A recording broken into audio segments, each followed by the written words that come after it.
Aujourd'hui, dire que territoire, ça signifie un peu limite, je suis pas sûr. Aujourd'hui, dans le monde actuel, on est censé bouger, faire nos études de plus en plus loin. Donc je ne sais pas si on peut mettre des limites ou dire ou parler de territoire.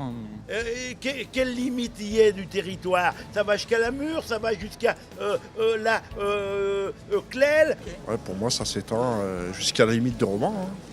Pour Grenoble, le territoire, pour moi, ça s'arrête à la cuvette en fait. Je trouve qu'il serait plus sympathique que le territoire se limite à une région quand même assez limitée. Parfois, il y a de certaines limites, il y a des fractures même, je dirais. Ce plateau, il est délimité par les falaises. Selon l'échelle que nous aurons, on aura forcément une vision du territoire différente.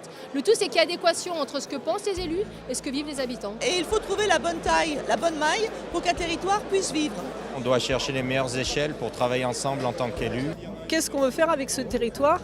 Et ensuite, on définit le périmètre dans lequel on s'inscrit. Alors ça implique des coopérations, oui, renforcées entre intercos. On ne trouvera jamais le périmètre idéal pour une interco, et donc il faut savoir travailler ensemble.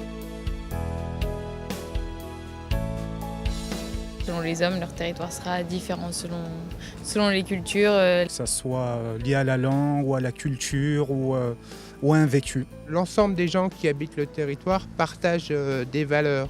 Mais en fait, ça va fédérer des énergies et des gens qui vont créer ensemble. Voilà.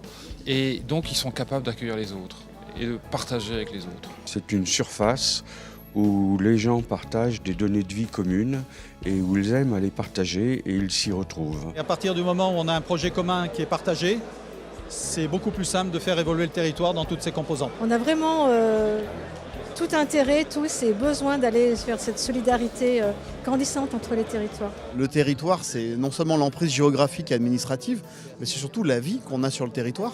C'est toute la richesse que l'on a, tout ce qu'on fait en sorte de maintenir et puis d'anticiper sur l'avenir de ce territoire et des territoires, parce qu'un territoire ne peut pas fonctionner seul. Lorsqu'on parle de mobilité, lorsqu'on parle d'habitat, lorsqu'on parle d'enseignement supérieur, lorsqu'on parle de coopération, les territoires peuvent être variables. Il y a à la fois le territoire géographique, évidemment, avec ses contraintes et ses atouts. Et puis il y a un territoire de vie pour ceux qui y habitent, les bassins de vie, les déplacements. Et puis il y a un territoire institutionnel et administratif. Tout l'enjeu des années qui arrivent va être justement de gérer ces différentes définitions du territoire de façon à ce que chacun s'y retrouve pour qu'ensuite on puisse faire la synthèse et voir ce que nous avons en commun et comment nous pouvons travailler et préparer ensemble l'avenir.